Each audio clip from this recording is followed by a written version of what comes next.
आपसे ये वरदान मांगता हूं। तो तथास्तु कहते हुए एक इतिहास तैयार करवाया, और अब उस इतिहास की पूर्ति के रूप में साक्षात भगवान आए तारक ब्रह्म बन करके, और अंग देश में ही जमालपुर में उन्होंने जन्म लिया। और उन्होंने जो दर्शन दिया, दर्शन देने के पहले, जैसा कि हम सब लोग आज जानते हैं कि आज का समाज त्रुटिपूर्ण पूंजीवाद, त्रुटिपूर्ण साम्यवाद और अंधविश्वास रूपी साम्यवाद ने, आपने ये संप्रदाय ने मनुष्य को जड़वादी, भौतिकवादी और आगे बढ़ गए। आज के विद्वान लोगों ने आज के समाज का जो आकलन किया है, अच्छे अच्छे जज भी कहते हैं, हम लोग तो देख रहे हैं कि आज का समाज तो ये अधर्म के रास्ते पर चलते हुए अपराधीकरण का पर्याय बन चुका है। तो इसका मुख्य कारण है यही त्रुटिपूर्ण पूंजीवाद, त्रुटिपूर्ण साम्यवाद और अंधविश्वास रूपी मतवाद संप्रदाय, जिसको कि दर्शन की भाषा में डागमा कहा जाता है। तो ये तीनों दर्शन, इन्होंने जाने या अनजाने में मनुष्य का सुंदर अंडरस्टैंडिंग नहीं कर सके। इसी की पूर्ति करते हुए अब गुरुदेव आनंद मूर्ति जी आए, और शिव के समय की जो शिक्षा थी तंत्र की, और 3500 साल वर्ष पूर्व योग की शिक्षा भगवान कृष्ण की जी शिक्षा थी, उन दोनों का सुंदर समन्वय युक्त आज के युग के लिए, आज के युग के अनुसार में, जबकि जैसा कि हम लोग जान रहे हैं, वो जो काल था, महाभारत का काल भी, शिव भगवान के समय का काल भी, वो ब्राह्मण ओरिएंटेड था।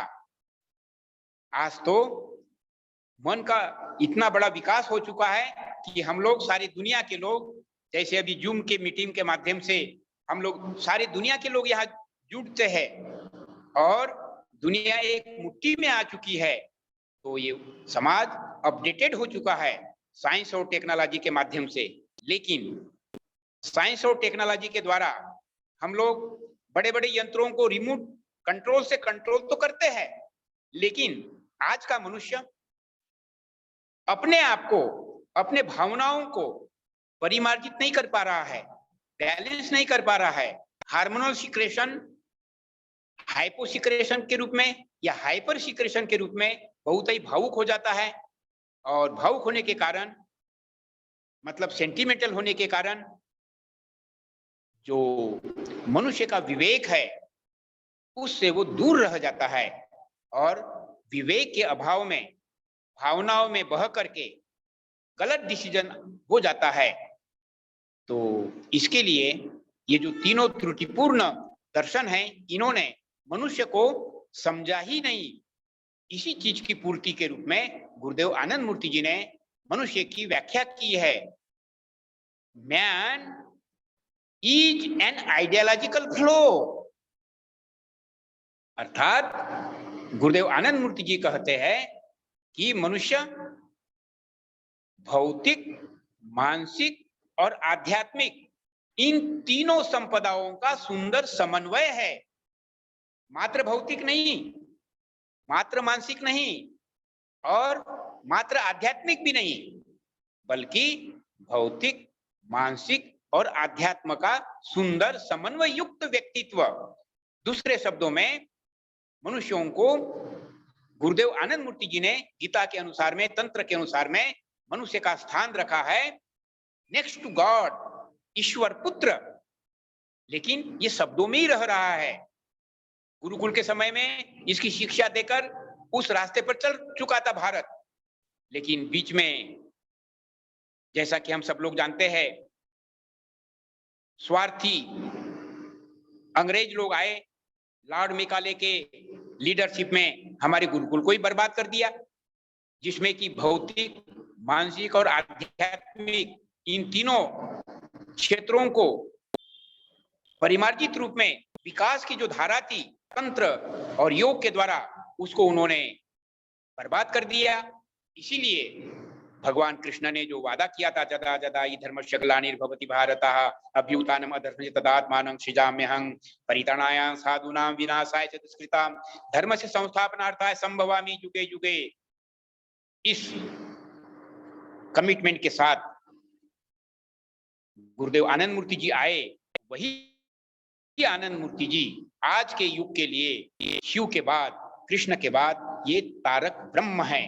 तो जैसा कि आज के इस विषय में महत्वपूर्ण पॉइंट्स रखे गए हैं, वो पॉइंट्स है तारक ब्रह्म कौन है, इनका स्थान कहाँ है, सगुण ब्रह्म परमात्मा और तारक ब्रह्म का क्या संबंध है, इस शिष्ट चक्र में तारक ब्रह्म का क्या रोल है, आदि आदि बड़े महत्वपूर्ण क्वेश्चंस किए गए हैं। तो जैसा कि हमने पृष्ठभूमि में ये जानकारी दी, अब आइए technically the concept of Taraka Brahma इसको हम लोग पहले क्लियर करते हैं। तो गुरुदेव आनंद मूर्ति जी ने आनंद मार्ग का दर्शन, जो कि ईश्वर केंद्रित दर्शन है, इस दर्शन के तहत तारक ब्रह्म की परिभाषा उन्होंने रखी है, भाव भावातीत सेतु तारक ब्रह्म। भाव एंड भावातीत, तो भावातीत का मतलब निर्गुण ब्रह्म, भाव युक्त मतलब सगुण ब्रह्म दर्शन की भाषा में। तो जैसा कि हम बीच बीच में ये जानकारी देते ही रहते हैं कि ये संसार जब नहीं बना था, लेकिन संसार को बनाने वाला अदा आदि पुरुष कॉजल फैक्टर वो विद्यमान था, वही शाश्वत सत्य है। उसी शाश्वत सत्य को संस्कृत की भाषा में ब्रह्म कहा गया है। और ब्रह्म कहने के पीछे उसका विज्ञान है, जो स्वयं में बृहद है, मतलब असीमित है, और उनका स्वभाव है दूसरों को भी अनंत बनाना। बृहत्वाद ब्रह्म, प्रेणत्वाद ब्रह्म, ऐसी ब्रह्म की परिभाषा है, जो स्वयं में अनंत है और दूसरों को भी अनंत बना सकते हैं। ऐसे संपूर्ण गुणों से विभूषित और दूसरे रूप में और भी उनकी परिभाषा है शिव शक्त्यात्मकम ब्रह्म। शिव और शक्ति का मिलित नाम है ब्रह्म। तो शिव माने कॉन्शसनेस, शक्ति माने प्रकृति, प्रकृति माने त्रिगुणात्मक। तो वो सर्वशक्तिमान पुरुष सुप्रीम कॉन्शसनेस थे, लेकिन अकेले थे। लेकिन ओमनिशिएंट माने अंतर्यामी थे, ओमनीपोटेंट मतलब सर्वशक्तिमान भी थे, और ओमनी प्रेजेंट सर्वव्यापी भी थे। ऐसे सत्ता को दर्शन की भाषा में सुप्रीम कॉन्शसनेस कहा जाता है। लेकिन वो भाव ले रहे हैं एको हम बहुश्यामी, मैं एक हूं अनेक हो जाऊं। तो ये जो गुण है एक से अनेक में हो जाना, तो ये गुण है एनर्जी का। इसीलिए आज आनंद मार्ग की फिलॉसफी बहुत ही स्पष्ट रूप में उसको स्पष्ट करती है। कैसे कि ये जो सुप्रीम कॉन्शसनेस है यही सुप्रीम एनर्जी है, और सुप्रीम एनर्जी का ही लॉ है, energy get transform from one form to the another form. वैसे ही जैसे कि पानी है, पानी को फ्रिज में डालने से बर्फ बन जाता है, लेकिन बर्फ भी तो पानी है। पानी को हीट देने से बाष्प बनती है, वेपर, वो भी तो पानी ही है।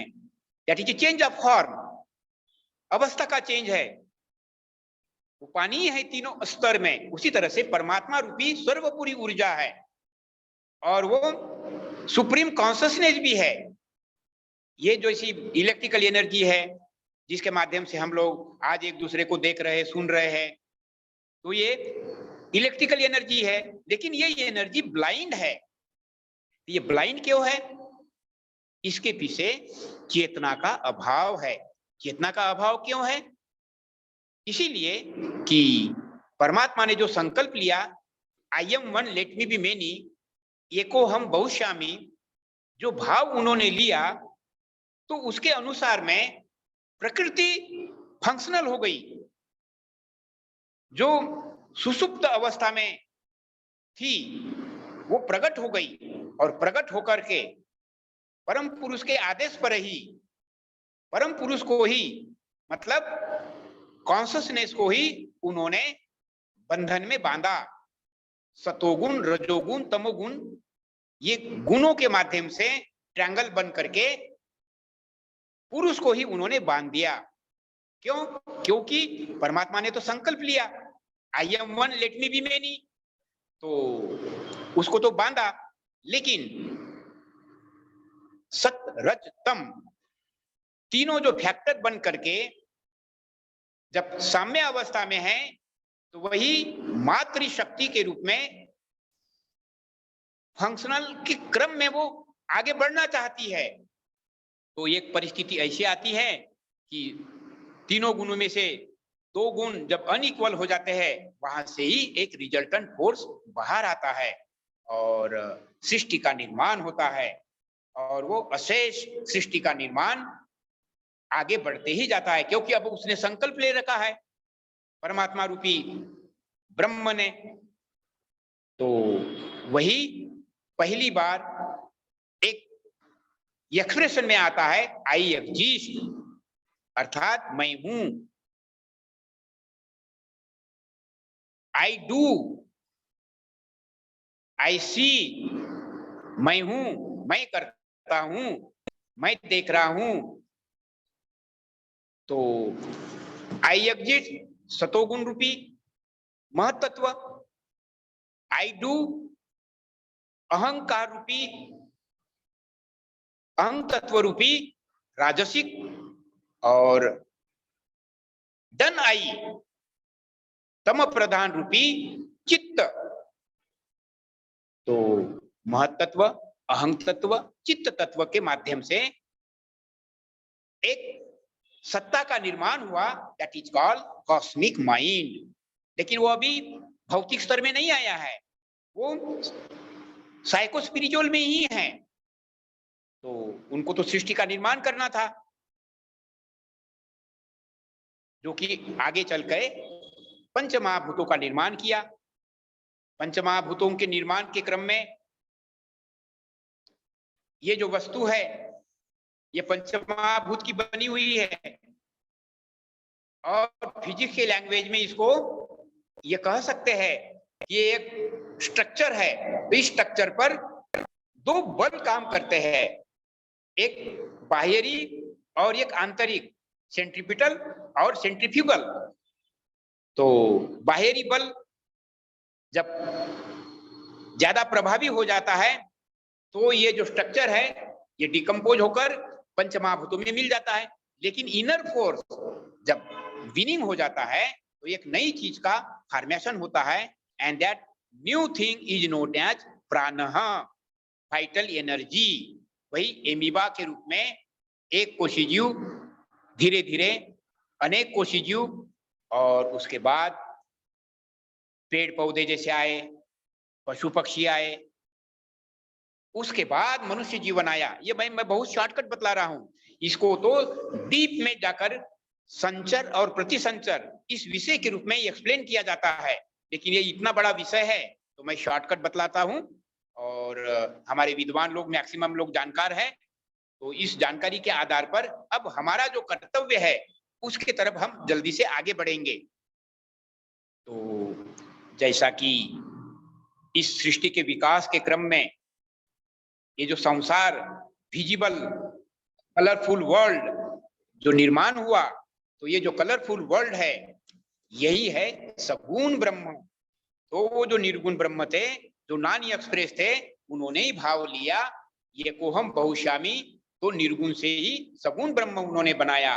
और वही तारक ब्रह्म का जो भूमिका है, भाव मतलब सगुण ब्रह्म, भावातीत मतलब निर्गुण ब्रह्म, तो भाव भावातीत सेतु तारक ब्रह्म बन करके अब वो विकास के क्रम में मनुष्य के लिए एक उन्नत मन दे दिया। इस उन्नत मन को आप लोगों के पास में अगर नोट करने की सुविधा है तो मैं इस एक पॉइंट को मैं बोलना चाहूंगा कि ये जो मन है मनुष्य का, पशु में भी मन है, पेड़ पौधों में भी मन है, अर्थात वो लोग जीव है लेकिन वो उतना एक्सप्रेस नहीं कर पाते हैं और वो फ्रॉम इम्परफेक्शन टू परफेक्शन की गति में आगे बढ़ते जाते हैं।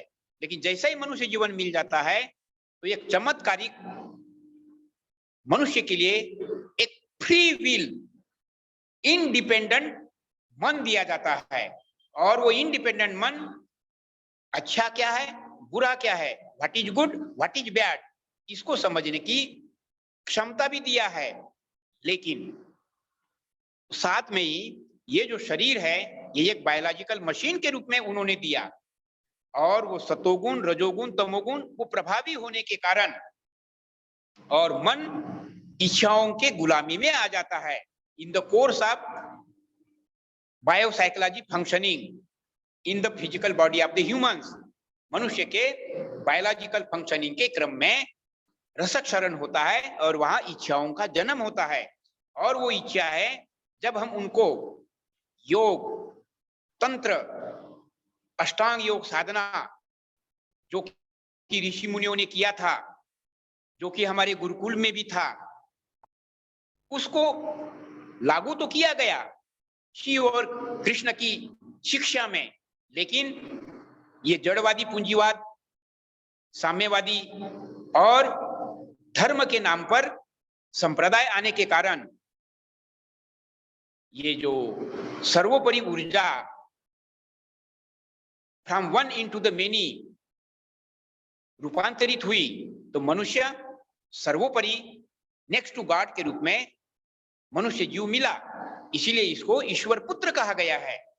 और वो ईश्वर पुत्र क्यों है, मनुष्य को मतलब मनुष्य रूपी जीव को और परमात्मा रूपी शिव को फिर तुलना किया गया दर्शन के माध्यम से। तो इसमें अंतर क्या है भाई, तो वही दार्शनिक दृष्टि से इस अंतर को समझा गया विवेकशील लोगों के माध्यम से, आत्मज्ञानी लोगों के माध्यम से उन्होंने ही यह स्पष्ट किया। पाशबद्धे भवेत जीव, पाश मुक्त भवेत शिव। पाश काम क्रोध लोभ मोह मद मत्सर आशा ईर्ष्या आदि आदि इच्छाओं के बंधनों में जो व्यक्तित्व है वही पाशबद्धे जीव है, बंधन रूपी जीव है। अब इसका जो बंधन है वो कौन तोड़ेगा, तो ये तो ईश्वर पुत्र है। ईश्वर पुत्र क्यों है, कैसे है, क्योंकि ये जो शरीर है मनुष्य का शरीर पशु से भिन्न है। पशु मोस्टली 4 पैर पर चलता है, मनुष्य को 2 पैर पर चलने की क्षमता प्रदान किया। और इसमें रीढ़ की हड्डी, बैकबोन, स्पाइनल कॉर्ड इस शरीर के भीतर जो हमें बायोलॉजिकल मशीन के रूप में गिफ्ट के रूप में दिया है, तो इस रीढ़ की हड्डी का lower part is known as Muladhara, यहाँ की स्लीपिंग डिविनिटी सोई हुई अवस्था में परमात्मा का ही भाव लेकर के वो सोई हुई है। और वो बहुत ही लंबा उसका एक्सप्लेनेशन है, शॉर्टकट मैं कभी बीच में क्लास में बोलता भी गया हूं कि उसका जो परिचय है, ध्यायेत कुंडलिनीम सूक्ष्माम मूलाधार निवासिनीम तामिष्ट देवता रूपाम सार्ध त्रिवलयान्विताम कोटि सौदामिनी भासाम स्वयं बुलिंग वेष्टिताम। वही ईश्वर का छोटा रूप सर्प के रूप में, जैसा सांप गुंडोड़ी मार कर करके सोया हुआ रहता है, उसी तरह से वो कुंडलिनी शक्ति निद्रित अवस्था में सुसुप्त अवस्था में छिपी हुई है। अब उसको जागृत कौन करेगा? तो जागृत करने की जो प्रक्रिया है उसी का नाम है कौल साधक। लेकिन जो जागृत कराने वाले जो मार्गदर्शक है वो सामाजिक गुरु जो है, आज समाज में माता पिता है, कॉलेज में जाते हैं हम लोग, स्कूलों में जाते हैं, वहां भी गुरु लोग हैं, और भी जो साधना करते हैं, साधना करने के बाद में, तपस्या करने के बाद में आत्मज्ञान भी आता है, लेकिन है तो मनुष्य कोटि के ही। तो उनकी कुंडलिनी शक्ति सर्वोपरि सहस्रार में नहीं आ पाती है। ऐसे ही परिस्थिति में दर्शन ने यह स्पष्ट किया है, जिसको मैं शुरुआत में ही कहा, भाव भावातीत सेतु तारक ब्रह्म बन करके वो आते हैं। अर्थात दूसरे शब्दों में उस तारक ब्रह्म को सरलता के रूप में समझने के लिए वही ईश्वर का रूप, मतलब ब्रह्म का रूप, वही ब्रह्म रूप आते हैं। तब दर्शन ने उसको एक विशेष परिभाषित किया, ब्रह्मैव गुरु रेखा ना परः। ब्रह्म छोड़कर के कोई गुरु नहीं हो सकेगा। वो ब्रह्म मतलब जो महाकौल होगा, महाकौल का मतलब जिनकी कुंडलिनी सहस्रार में विद्यमान होगी। इसको समझाने के लिए 7000 साल वर्ष पूर्व का जो इतिहास है तंत्र का, शिव को जो दिखलाया गया, शिव के गले में सांप, ऐसा सांप वो यहां ऐसा दिखलाया गया है, तो वो सांप एक सिंबॉलिक है। किस चीज का सिंबल है वो सिंबल है वही जीव भाव से शिव भाव में रूपांतरित होकर सर्वशक्तिमान, ओमनिशिएंट, ओमनीपोटेंट एंड ओमनीप्रेजेंट, अर्थात अंतर्यामी, सर्वशक्तिमान, सर्वव्यापी सत्ता, जिसको कि पास्ट, प्रेजेंट और फ्यूचर का ज्ञान जिस सत्ता को होगा, वही सत्ता उन्हीं की कुंडलिनी से यहां ससुराल में विद्यमान है। ये उनका परिचय है, इसलिए उनको त्रिकालज्ञ कहा गया है, उनको महाकौल कहा गया है। वही तारक ब्रह्म के भूमिका में आते हैं। तो वो क्यों आते हैं? तो इतिहास ने तो हमें जानकारी दे रखा है, जदा जदा ही धर्मस्य ग्लानिर्भवति भारतः। तो आज हम सब लोग जैसा कि जानते हैं, जड़वादी पूंजीवाद और साम्यवाद ने पूरे दुनिया को गरीब और अमीर के बीच में बांट दिया, और ये अनवरत पागलपना अभी जारी है। अमेरिका जो कि पूंजीवाद को रिप्रेजेंट करता है, रशिया जो कि साम्यवाद को रिप्रेजेंट करता है, तो Russia group means communist group, American group means NATO group. तो रशिया वर्सेस यूक्रेन, ये लोग इतने मदांध हो चुके हैं कि हिरोशिमा और नागासाकी जैसे सुंदर शहरों को, साइंस को गलत इस्तेमाल करने के कारण विध्वंस किया, ऐसा ही सारी दुनिया को विध्वंस करने के लिए आमादा हो चुके हैं। तो इस सब का कारण है, थोड़े शब्दों में, त्रुटिपूर्ण पूंजीवाद, साम्यवाद और विवेक का अभाव। विवेक का अभाव कैसे? साइंस और टेक्नोलॉजी ने तो जो है विकास तो किया, लेकिन वो साइंस और टेक्नोलॉजी को विवेक के अभाव में, वैराग्य के अभाव में गलत जगह पर इस्तेमाल किया जा रहा है, मिस यूटिलाइजेशन किया जा रहा है। भौतिक, मानसिक और आध्यात्मिक संपदाओं के द्वारा मनुष्य की निम्नतम आवश्यकताओं की पूर्ति का संपूर्ण साधन है, जैसा कि दार्शनिक दृष्टि से समझा जाता है। और ये सत्य है, God fulfils the need but not the grids. परमात्मा हमारी आवश्यकताओं के पूर्ति का साधन तो दे रखा है, लेकिन लालच का कोई समाधान नहीं है। तो ये पूंजीवाद रूपी, साम्यवाद रूपी दोनों जो विचारधाराएं है, मनुष्य को लालच में, अहंकार में डुबा दिया है। ऐसे ही किम कर्तव्य मूड परिस्थिति जो आज पैदा हो चुकी है, ऐसे ही समय पे वो आए हैं और सिर्फ आए नहीं हैं, यहाँ जो विद्वान लोग, अभी तो बहुत कम ही लोग एक साथ यहाँ उपस्थित हैं, लाखों लाखों लोग गुरुदेव आनंद मूर्ति जी ने ये ईश्वर केंद्रीय दर्शन के रूप में त्रुटिपूर्ण पूंजीवाद मतलब सेल्फ सेंटर्ड, मैटर सेंटर्ड और डॉगमा सेंटर का विकल्प ईश्वर केंद्रीय दर्शन देकर हमारे जैसे हजारों लोगों को सन्यासी बनाया। आप जो विद्वान लोग उपस्थित बैठे हुए हैं, आप सब लोग, हम लोग जानते हैं कि आप लोग विद्वान हैं और बाबा को समझे हैं तारक ब्रह्म के रूप में। तो हम लोगों को जो उन्होंने चुना है, मात्र भारत से नहीं, सारी दुनिया के लोगों को, हिंदू, मुस्लिम, सिख, ईसाई, सारे कम्युनिटी से, तो जो थियरी थी वसुदैव कुटुंबकम, ये सारे विश्व ब्रह्मांड परमात्मा का ही परिवार है, we are members of the cosmic family, ये जो कॉन्सेप्ट जो थियरी में रह रहा था, आज साक्षात बाबा आनंद मूर्ति जी तारक ब्रह्म के रूप में आए और उन्होंने हमें ईश्वर केंद्रीय दर्शन के द्वारा एजुकेट किया है। तो हम सब लोगों का ये ड्यूटी बनता है कि we should be must completely equipped in God centred philosophy. ये कैसे संभव है? बस सिंपल फार्मूला है, वो फार्मूला उसको एडॉप्ट करना ही पड़ेगा। अभी अक्सर जो है हम लोग देखते हैं कि ये जो लिंक आया है, लिंक में पासवर्ड आता है, कोडवर्ड होता है, वो कोडवर्ड अगर आप नहीं डालेंगे तो you can not enter into the class, into this zoom link.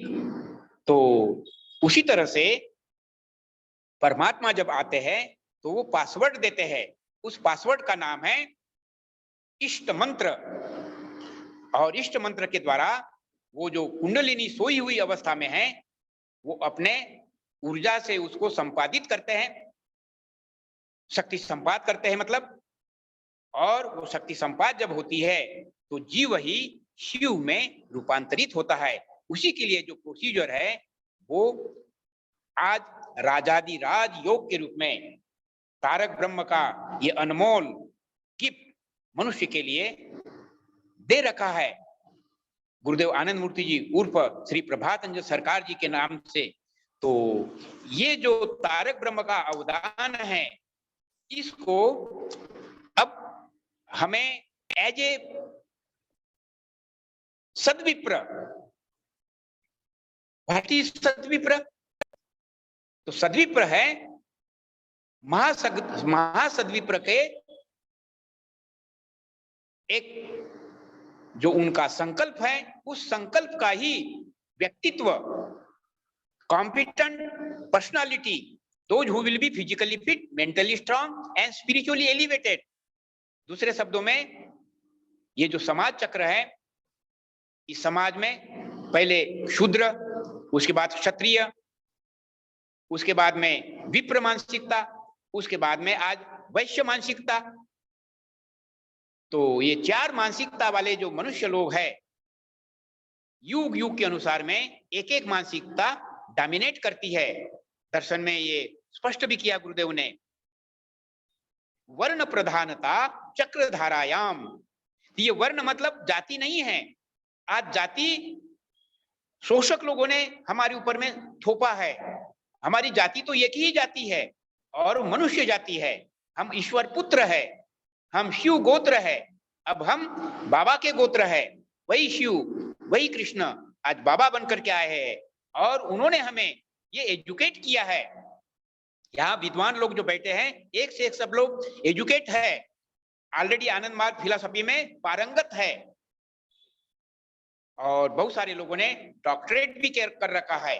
तो ऐसे विद्वान लोगों को बाबा ने चुना और हम लोगों को दायित्व दिया है, शूद्र, क्षत्रिय, विप्र और वैश्य, इन तीनों ये चारों गुणों को आत्मसात करो और डी क्लास पर्सनालिटी बनकर सद्विप्र के अपने आप को रूपांतरित करो। तो what is sadvipra? We all know सद, जिसको कि बाबा के इस क्रांतिकारी विचारधारा के कारण, जो कि प्रभुत्व के नाम से त्रुटिपूर्ण दर्शनों का विकल्प जो दिया, और उन लोगों को घबराहट होकर के बाबा से जब डर गए तो उनको झूठे केस में बाबा को टार्चर भी दिया, जेल में भी रखा, जहर भी दिया, और भी बहुत सारी यातनाएं दी। जैसा कि भगवान कृष्ण के बारे में हम लोगों ने सुनते हैं, भगवान शिव को प्रताड़ना दी गई। And our Baba Gurudev Anand Murti ji, source of inspiration, is also is not a exception. इतिहास दोहराता है कि गुरुदेव आनंद मूर्ति जी को भी बहुत ही टॉर्चर सहन करना पड़ा, और उन्होंने सहन किया और एक नया इतिहास बना। तो जो हम लोग बाबा के फॉलोअर्स है, हम ही लोग जो है सद्विप्र के प्रोसेस में हैं। तो कौन इनको हमें सद्विप्र कौन बनाएगा? वही तारक ब्रह्म। उन्हीं तारक ब्रह्म को प्राउटिस्ट लोगों ने महासद्विप्र की उपाधि दे रखी है। तो ये महासद्विप्र जो आए हैं आज, ये जो समाज है, इस समाज को, समाज रूपी चक्र को एक सुंदर गति से अपूर्णता से पूर्णता की ओर ले जा सके, उसके लिए ये कंप्लीट दर्शन दिया। और कंप्लीट दर्शन के रूप में चक्र केंद्रीय सद्विप्रा, चक्र नियंत्रका, इस चक्र का नियंत्रण करने के लिए उन्होंने एक स्पिरिचुअल फिलॉसफी दी, जिसमें कि प्रत्येक परिप्रश्नों का आंसर है, उस परिप्रश्न के आंसरों को ही स्पिरिचुअल फिलॉसफी के रूप में सुंदर व्याख्या किया। और वो फिलॉसफी अलग से एक्सप्लेन करने की जरूरत है। उस फिलॉसफी का आयाम है सामाजिक फिलॉसफी भी और आध्यात्मिक फिलॉसफी भी। तो अध्यात्म फिलॉसफी के रूप में स्पिरिचुअल फिलॉसफी, और सामाजिक फिलॉसफी के रूप में सोशियो इकोनॉमिक थियरी।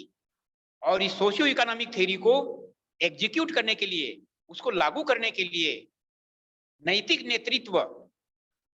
तो spiritual philosophy point number 1, spiritual cult, एक आदर्श नेतृत्व तैयार होने की process, that is called spiritual cult. आध्यात्मिक साधना, आध्यात्मिक साधना करने के लिए निम्नतम आवश्यकताओं की पूर्ति आवश्यक होती है, जो कि कहीं नहीं मिलेगी आपको। साधना में बहुत सारे गुरु लोग जो है साधना तो बतलाते हैं, that is good, that is something is better, लेकिन जो तारक ब्रह्म होंगे वही संपूर्ण निदान लेकर के आते हैं।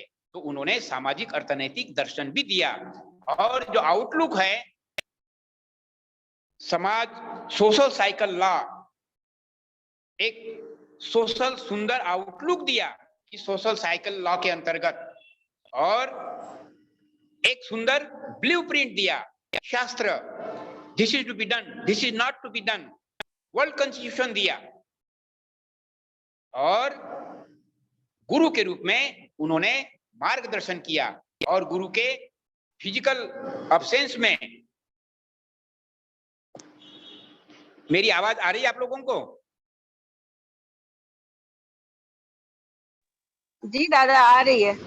Okay okay, thank you. तो जो गुरु प्रेसेप्टर, तो ये जो प्रेसेप्टर है ये कोई व्यक्ति नहीं है, ये कोई मनुष्य नहीं है, ये भाव युक्त महापुरुष है, शिव के रूप में, कृष्ण के रूप में। तो बाबा ने भी अपना परिचय दिया, I am not this physical body, मैं ये शरीर नहीं हूं, this physical body is not my self, मैं ये शरीर रूपी मनुष्य नहीं हूं। तो उन्होंने प्रमाण दिया गुरु के रूप में। तो हम सब लोग जानते हैं, फिर भी नया लोग जो है उनके बीच में मैं कुछ गुरु का जो परिचय है, गुरु का जो प्रमाण है, गुरु की जो क्वालिटीज है, 16 कला पूर्ण, शांतो दांतो कुलीनश्च विनीत शुद्ध वेशवान शुद्धाचारी सुप्रतिष्ठ सुचिर दक्ष सुबुद्धिमान आश्रमी ध्यान निष्ठंच तंत्र मंत्र विशारद निग्रहानुग्रह शक्तो गुरुरीत्या विधीयते। 16 कला पूर्ण महापुरुष। तो ये अलग से एक्सप्लेन करने की जरूरत है, लेकिन मैं इन सारी चीजों को समय की लिमिटेशन में नहीं, लेकिन मैं 3 पॉइंट्स के रूप में क्लियर करना चाहूंगा। वो ऐतिहासिक भी है, दार्शनिक भी है, लॉजिकल भी है। कैसे? तो बाबा आनंद मूर्ति जी आए, तो बाबा आनंद मूर्ति जी उसी गुणों को विभूषित करते हैं जो शिव में और कृष्ण में थी, अर्थात उनके कोई गुरु नहीं। शिव के भी गुरु नहीं थे, कृष्ण भी के गुरु नहीं थे, और बाबा आनंद मूर्ति जी के भी कोई गुरु नहीं थे। और उनका उन्होंने परिचय दिया कि वो सर्व ज्ञान संपन्न सर्वशक्तिमान है। तो उसका प्रमाण तो उन्होंने अनेक रूपों में दिया। एक प्रमाण तो कोर्ट में ही जज साहब के सामने दिया। जज साहब को उस झूठे केस के अंतर्गत बाबा को जो ट्रायल करना था, तो उनका स्टेटमेंट लेना था, तो बहुत ही आदर पूर्वक पूछते हैं, Baba I have to record your statement, मुझे आपका स्टेटमेंट लेना है। तो बाबा पूछते हैं, जज पूछते हैं कौन सी भाषा में मैं आपका स्टेटमेंट लूं, और बाबा बेहिचक कहते हैं, एक ऐतिहासिक डॉक्यूमेंट के तहत एक इतिहास बना हुआ है, वो कहते हैं I know more than 200 languages of the world and you can record my statement in any language you prefer. मैं विश्व की 200 से ज्यादा भाषाएं जानता हूं, और आप जिसमें चाहे आप मेरा वक्तव्य ले सकते हैं। तो 200 भाषा जानने वाला तो कोई गुरु आ ही नहीं सकता है, वही जन्मजात गुरु है। ये उनका एक परिचय हुआ। और इतिहास के दृष्टि से तारक ब्रह्म के रूप में उन्हें आश्रमी, मतलब वो उनको गृही रहना होगा। तो बाबा भी गृहस्थ बन करके बाबा ने हम लोगों को गाइड किया। और जैसे शिव एक संकल्प के साथ में आए थे, भगवान कृष्ण एक संकल्प के साथ में आए थे, महाभारत का संकल्प लेकर के, उसी तरह से बाबा जो है वसुदैव कुटुंबकम की स्थापना के लिए वो आए, और उन्होंने हमारे लिए एक सुंदर मार्गदर्शन दिया है, आत्म मोक्षार्थम जगत हितायश्च। तो हम सदविप्र के प्रोसेस में जो आगे बढ़ रहे हैं, हम लोगों का दायित्व बनता है आत्म मोक्षार्थम के लिए ब्रह्मनिष्ठ होकर समर्पित भावना से। उस समर्पित भावना का सूत्र है प्रणिपातेन परिप्रश्नेन सेवया। परिप्रश्न को पर चलते हुए मनुष्य जीवन का जो आंसर है, to know the self, who am I, इसको जानने का जो प्रक्रिया है, टू नो द सेल्फ, तो अहं ब्रह्मास्मि के भावना के लिए, उसके अनुभूति के लिए साधना करना पड़ेगा। वही आत्म मोक्षार्थ का रास्ता है। तो परिप्रश्न से क्लियर होता है, लेकिन परिप्रश्नेन के साथ में प्रणिपातेन, ये प्रणिपात क्या है? तो ये जो मनुष्य का जीवन मिला है, हमें ये समझना आवश्यक है साधक के रूप में। We are a tiny dot in the hands of vast universal father. परमात्मा के हाथ में हम एक छोटा सा कठपुतली है, ऐसा समझना होगा। That is called prapattivad, that is pranipatena. इसके माध्यम से हमारा जो ईगो है, अहंकार है, वो डाइल्यूट होगा, और उसको डाइल्यूट करने के लिए नव्य मानवतावाद रूपी एक नया दर्शन दिया है। ये अलग से अलग विषय है पूरा, new humanism, liberation of intellect. अब लिबरेशन ऑफ इंटेलेक्ट ऐसा उनको क्यों बोलना पड़ा? लिबरेशन ऑफ इंटेलेक्ट इसलिए ऐसा कहना पड़ा कि हम लोग अहंकार में जीते हैं, और ये नेचुरल होता है मनुष्य जीवन में। लेकिन जब साधक की श्रेणी में जब हम लोग एंटर करते हैं, अध्यात्म के क्षेत्र में जब एंटर करते हैं, तो हम इस अहंकार को डाइल्यूट कर सकते हैं और हम परमात्मा का एक आदर्श वेपन बन सकते हैं, एक हम आदर्श सिपाही बन सकते हैं, जैसे भगवान कृष्ण ने पांडवों को तैयार किया था समर्पित भावना के। तो समर्पित भावना, और वे जो समर्पित भावना के लोग होंगे, परिप्रश्न के आधार पर जो है आत्म अनुभूति के रास्ते पर चलने वाले जो साधक जो लोग होंगे, उन लोगों में वैराग्य और विवेक का जागृत होगा, और वे ही लोग सच्चे रूप में समाज के सेवक लोग होंगे। तो सद्विप्र मीन्स समाज सेवी। कैसे समाज सेवी? अरे कैसे हो गया रे? तो माफ करना, समय काफी हो चुका है, तो इसका कोई अंत नहीं है। हरि अनंता, हरि कथा अनंता।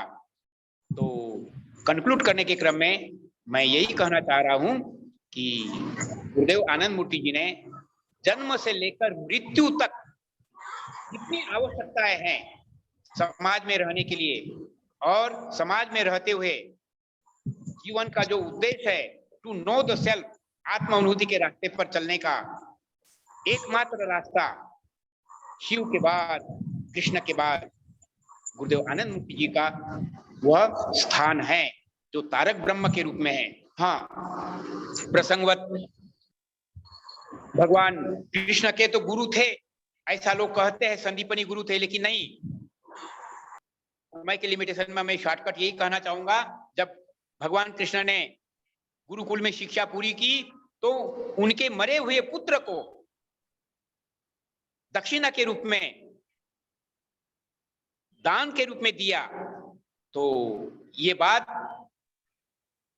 संदीप ने एक्सेप्ट किया कि नहीं, मैं उनका गुरु नहीं था, ये मेरा सौभाग्य है कि भगवान मेरे गुरुकुल में शिक्षा लिए, एक समाज को एक अच्छा लेसन देने के लिए, और मेरे मरे हुए पुत्र को जो दक्षिणा दिया, ये उन्होंने अपने परमात्मा का रूप परिचय कराया।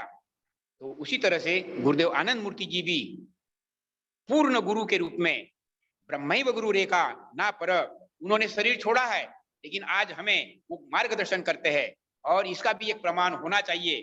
बहुत सारे नए लोग हैं, नए साधक लोग हैं, उनके दृष्टि से मैं शेयर करने जा रहा हूं।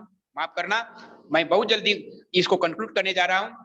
एक इस घटना के बाद में कि बाबा शरीर छोड़ने के बाद जब अशरीरी हो गए, तो एक साधक जो गृही थे और उनको उन्होंने आचार्य भी बनाया था, वो विद्वान व्यक्ति थे, एक अच्छे ऑफिसर ग्रेड के व्यक्ति थे, आचार्य बैठा जी, रामेश्वर बैठा, बिहार से, वही जहां बाबा का जन्म हुआ, जमालपुर में। तो बाबा जब शरीर छोड़ दिया तो उनको बहुत कष्ट हुआ।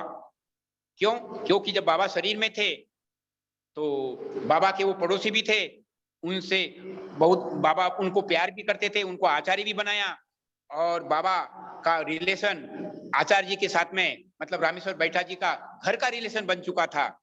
तो कोई भी समस्या आती थी तो सॉल्व कर देते थे। ये तो मैं एक उदाहरण दे रहा हूं, वो तो हम सब लोगों के लिए सॉल्व करते हैं, अभी भी करते हैं। तो वही प्रमाण, वो जब रिपेंट कर रहे हैं कि बाबा क्यों चले गए, बाबा क्यों चले गए, तो बाबा शरीर छोड़ने के बावजूद भी बाबा एक दिन उपस्थित हो जाते हैं उनके यहाँ। और ये गौर करने की चीज है कि बाबा शरीर छोड़ करके गए, फिर भी जब रामेश्वर बैठा जी सोच रहे एक चेयर पर बैठ करके करीब करीब 4-5 बजे के बीच में शाम को, क्यों चले गए, क्यों चले गए, तो बाबा अचानक आवाज देते हैं, ए रामेश्वर, क्यों ऐसा बोलते हो कि बाबा चले गए, बाबा चले गए? मैं कब चला गया? अरे मैं तो हमेशा तुम्हारे साथ में हूं। तो उनको आभास होता है, अरे ये तो बाबा की आवाज है। बोलते हैं, हाँ मैं बाबा ही तो तुम्हारा बोल रहा हूं।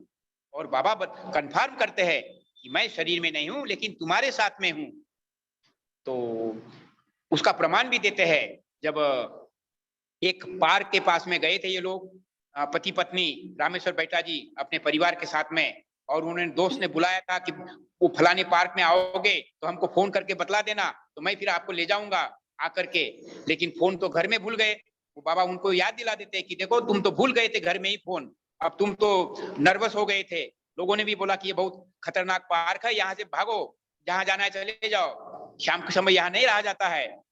तो आप जब नर्वस हो गए तब तक एक टैक्सी वाला आया जी तुम्हारे पास में, और टैक्सी वाले ने पूछा कहाँ जाना है, तो फलाने के यहाँ जाना है, लेकिन ये एड्रेस हमको पता नहीं। तो बोले मैं फलाने आदमी को मैं जानता हूँ, और उनके दरवाजे पर तुमको उन्होंने अपने टैक्सी में बैठा करके छोड़ दिया। बोलो छोड़ा कि नहीं?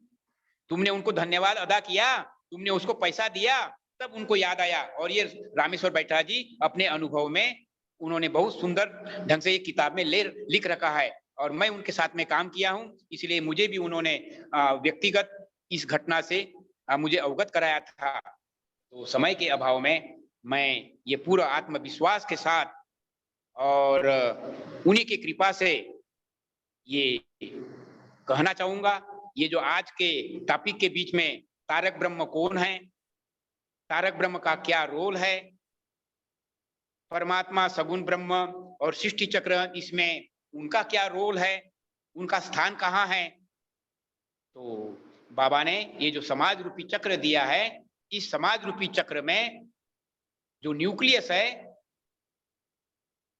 उस सद्विप्रो का स्थान रखा है चक्र केंद्रीय सद्विप्रा चक्र नियंत्र का। तो वो चक्र को चक्र के भीतर में रह करके इस समाज का नियंत्रण करेंगे, लेकिन वो अपने शक्ति से नियंत्रित नहीं कर सकते हैं। वो जो शक्ति होगी वो परमात्मा की शक्ति होगी, वो जो शक्ति होगी तारक ब्रह्म की शक्ति होगी। तो वो तारक ब्रह्म ही गाइड करते हैं, गाइड करेंगे। इसीलिए प्रणिपातेन रूप में कंप्लीटली मैं उनका एक यंत्र हूं, उस भावना से, जैसे कि अर्जुन कंप्लीटली सरेंडर करके भगवान कृष्ण के रास्ते पर जब चल पड़े, तब उन्होंने उनको विजय श्री से विभूषित करवाया। ऐसा ही विश्व हमारा धरती अपनी विश्व पिता के लाल, नया संसार बसाएंगे, नया इंसान बनाएंगे। इस भावना के साथ वो आए, हम लोगों को चुना, और हम लोग सद्विप्र के प्रोसेस में हैं। ये हम सब लोगों का सौभाग्य है, दुनिया को इसकी जानकारी देनी है। जन्म से लेकर मृत्यु तक उन्होंने जो समाधान दिया है, और गारंटी युक्त समाज, निम्नतम आवश्यकताओं की पूर्ति, विज्ञान और टेक्नोलॉजी को कंस्ट्रक्टिव दिशा में ले जाते हुए कम समय में निम्नतम आवश्यकताओं की पूर्ति करते हुए भौतिकता से ऊपर मानसिकता और मानसिकता से ऊपर आध्यात्मिकता का वो लक्ष्य प्राप्त करने के लिए समुचित मार्गदर्शन है। ये अलक्ष्य स्टडी का विषय है, अभ्यास का विषय है, और प्रैक्टिस करने का विषय है। जो अभ्यास किए हुए वो बहुत पढ़े लिखे भी नहीं है। हमारे यहाँ ऐसे बहुत सारे साधक लोग हैं जो कि बहुत ज्यादा विद्वान पढ़े लिखे लोग नहीं हैं। ज्ञान की दृष्टि से जो अपरा ज्ञान है, जागतिक ज्ञान है, तो आत्मज्ञान है वास्तविक ज्ञान, टू नो द सेल्फ, वह ज्ञान। तो उस ज्ञान से विभूषित होकर सद्विप्रों के द्वारा एक सुंदर समाज बनाने का जो संकल्प है, विश्व हमारा धरती अपनी, तो वही संकल्प परमात्मा का है। इसी संकल्प के साथ वो आए, और इस बात को हमें विशेष रूप से बुद्धिजीवी लोग, युवक लोग, विद्यार्थी लोग, उनको आगे आना चाहिए और अपना परिचय देना चाहिए। साधना, सेवा और त्याग का परिचय देना चाहिए। बोलने के लिए बहुत कुछ है, मेरे बीच में और भी कुछ विद्वान लोग हैं, समय काफी हो चुका है, फिर भी लोकेश जी है क्या? तो लोकेश जी नहीं है तो मैं अपनी तरफ से मैं देख रहा हूं डॉक्टर गोवर्धन जी हमारे बीच में उपस्थित है। डॉक्टर साहब, मैं आपसे चंद शब्दों में रिक्वेस्ट करना चाहूंगा कि आप चंद शब्दों में आप अपने अनुभव के साथ हमारे युवक लोगों को, हमारे पार्टिसिपेंट लोगों को आप भी जो है थोड़ा सा प्रेरित कर दीजिए। और इसी दो शब्दों के साथ मैं अपने शब्दों को यहाँ ब्रेक करता हूँ। Namaskar all. First of all, let me thank Pritoshanand Dada for inviting me to share my views. Dada himself is a great source of inspiration. In his mid-70s, he tours throughout India to propagate Anandamarga ideology, defying his age. So really, Dada is marvelous person. And as we already Dada explained well, Tarak Brahma, third Tarak Brahma on the Earth planet. That after Shiva, Lord Shiva and Lord Krishna, Lord Sri Sri Anandamurti has come onto our Earth planet, and as the by very definition, Tarak Brahma is Bhava Bhava Titayo Setu Tarak Brahma, because he is the Setu or the bridge between the Bhava Jagat and Bhavatita Jagat, that is Saguna and Nirguna. And in the Saguna Brahma, the Brahma is totally busy with his creation, endless creation, and in Nirguna, he doesn't aware of his own existence. It is totally Ananda Avastha, state of infinite bliss. So obviously there is a person, there is a requirement of a person who can liberate all of us, and ultimately who can give us the salvation. From Bhava Jagat to Bhavatita Jagat, somebody has to take us. So exactly Tarak Brahma serves that purpose. So on this Earth planet, so many people know, like this Jiva Koti, Ishvara Koti, and Amsha Avatar, Kanda Avatar, like that. Small expressions, they'll come with little divinity, they work for the society. But when Tarak Brahma comes onto this earth, so he will bring all round development of the society. Now, so far, few people gave a lot of importance to the spirituality and neglected the society, and few people overemphasized the society, neglected the spirituality. But Sri Sri Anandamurti ji, he is not only our approach is subjective approach to objective adjustment. So proper objective adjustment, he has given the theory of Prout, theory of microvita, revolutionary marriage systems. So like that, he contributed a lot to various fields of our society.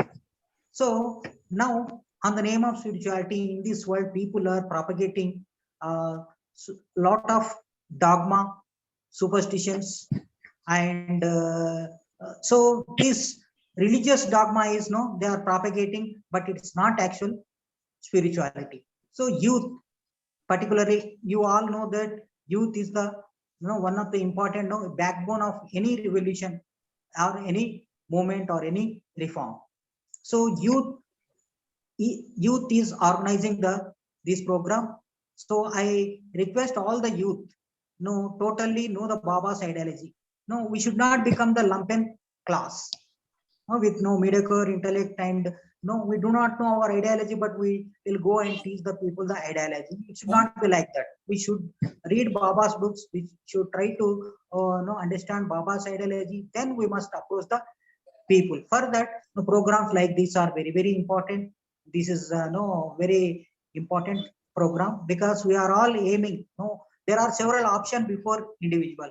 One can merge in Purushottama, one can merge in Tarak Brahma, one can merge in Nirguna Brahma, or one can play with Tarak Brahma. So like that, options are many. So which option we should select, and what is the methodology to attain it? This we must know. And Dada is well explained all these concepts. So once I remember one story, one Dada telling, Baba, बहुत लोग बोलते हैं कि माने आनंद मार्गी लोग युद्ध के पढ़ते हैं, क्यों बाबा करके एक मार्गी ने लेट 60s में बाबा से पूछे। तब बाबा ने बोले, देखो जी, बुढ़ा होने का मतलब है ऑलरेडी गेहूं आटा बन जाना, आटा से रोटी बन जाना। रोटी को रोटी के रूप में ही यूज कर सकते, लेकिन यंग होने का मतलब है गेहूं के फॉर्म में रहना। गेहूं के फॉर्म में रहने का मतलब है आप सूजी के रूप में यूज कर सकते हो, आप हलवा बना सकते हो, उपमा बना सकते हो, आप लिट्टी बना सकते हो, आप ऑप्शंस बहुत रहता है आपके पास। इसीलिए माने रॉ माने पोटेंशियलिटी ज्यादा रहता है यूथ में, इसका मतलब बाबा कहने का मतलब है। इसीलिए आनंद मार्ग यूथ के पीछे ज्यादा रहते हैं। यूथ को माने काम में लगाने से wonder they can work wonders in the society. So this is all from my side, because already lot of time has been already. Now it is all 9:50. So I thanks Dada. Dada, Yes. this is all from my side. Nice of you. Thank you very much. Lokesh ji. हाँ दादाजी नमस्कार। हाँ, doctor साहब को धन्यवाद दीजिए, सभी participant लोगों को धन्यवाद दीजिए। और जिन लोगों ने अपना नंबर शेयर नहीं किया होगा, थोड़ा स्क्रीनशॉट वगैरह भी सब लेकर के इसका जरा बढ़िया रिकॉर्डिंग कर लीजिएगा। जी जी जी। और हमारे बीच में भूमा रेड्डी दादा भी हैं, वो भी कुछ कहना चाहते हैं शायद। बहुत अच्छा। हाँ, शॉर्टकट रिक्वेस्टेड। हाँ हाँ In दादा जी, few words. भूमा रेड्डी दादा जी कुछ अपना विचार शेयर कीजिए।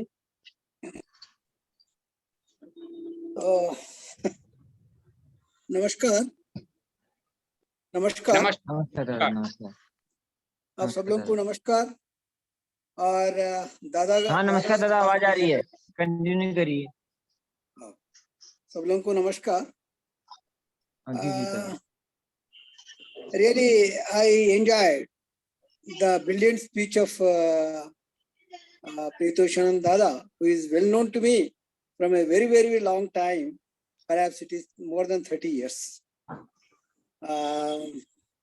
And my good friend Govardhan Gaur, we frequently speak each other, perhaps at a interval of 2 days or 3 days or 4 days. We share many things ideologically and many other things. Really, he's a brilliant person. He's well versed in philosophy. He's a devotee, and he's very always earnest in the propagation of our philosophy. And whenever the opportunity comes, he is always on the forefront. He travels despite his busy engagements. Really, I thank him very much. And particularly, I thank Pritoshanand Dada, who delivered a brilliant speech. And I have recently also I heard him in our ashram. And really, I was very much impressed. And again, I had this opportunity of hearing him. So whatever Dada has told and inspired us, it is our bounden duty to just take it into account and spread the message Dada just delivered to the masses. And it's our onerous duty as disciples of Baba to come forward and spread the message. Thank you very much all. Thank you to you, Bhuma Reddy Dada. Namaskar. नमस्कार।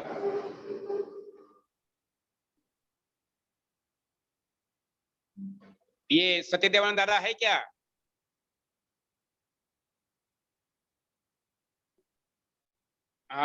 मीरा दीदी कोई है ऐसे जो 2 minute कोई बाबा नाम केवलम थोड़ा कर सकेंगे?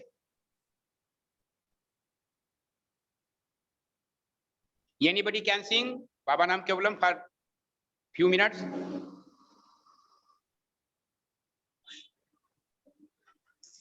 Baba Naam Kevalam, Baba Naam Kevalam, Baba Naam Kevalam,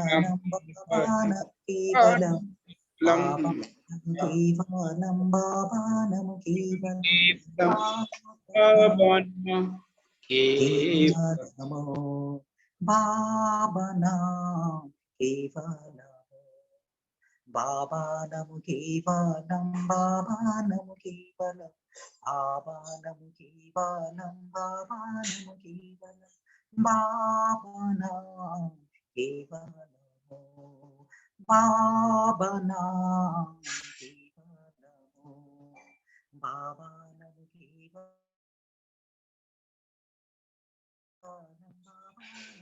Kevalam, Baba Naam Kevalam, Baba Naam Kevalam, Baba Naam Kevalam.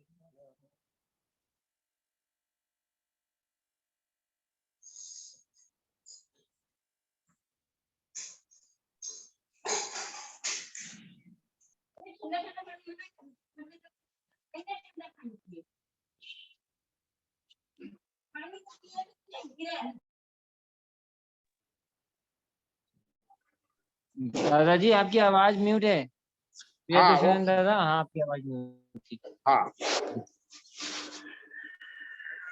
तो कंक्लूड कर लीजिए। जी ठीक है, ठीक है, ठीक है। आप सभी को बहुत बहुत धन्यवाद। और दादा का बहुत ही आज हम लोगों को प्रेरणादायी दादा ने हम लोगों के सामने जो बाबा का अनुभव है और जो जटिल बातों को बहुत ही आसानी से दादा ने हमारे सामने रखा, तो इसके लिए दादा के बहुत ही हम एक अनुग्रहित हैं दादा के प्रयास से। और मुख्य रूप से दादा का इसमें बहुत वो था, एक दादा की इच्छा थी कि ज़्यादा से ज़्यादा ये विषय लोगों तक पहुँचे। और हमारे अंदर भी एक इच्छा थी कि ये इतना जटिल विषय है, इसको हम अच्छे से समझें, तो दादा ने इसका एक प्राथमिकता से आगे आके दादा ने इसको लिया और हमें समझाने की कोशिश की। तो मैं दादा को बहुत धन्यवाद ज्ञापन करता हूँ इसके लिए। और सभी आप सब पार्टिसिपेंट साथ में जुड़े और आगे भी जुड़ते रहें, ज़्यादा से ज़्यादा लोगों को शेयर करें ताकि हम विभिन्न विषयों पर आगे बात कर सकें। तो आप सबका स्वागत है। आप सबको धन्यवाद आने के लिए। शुभ रात्रि। Thank you to everybody.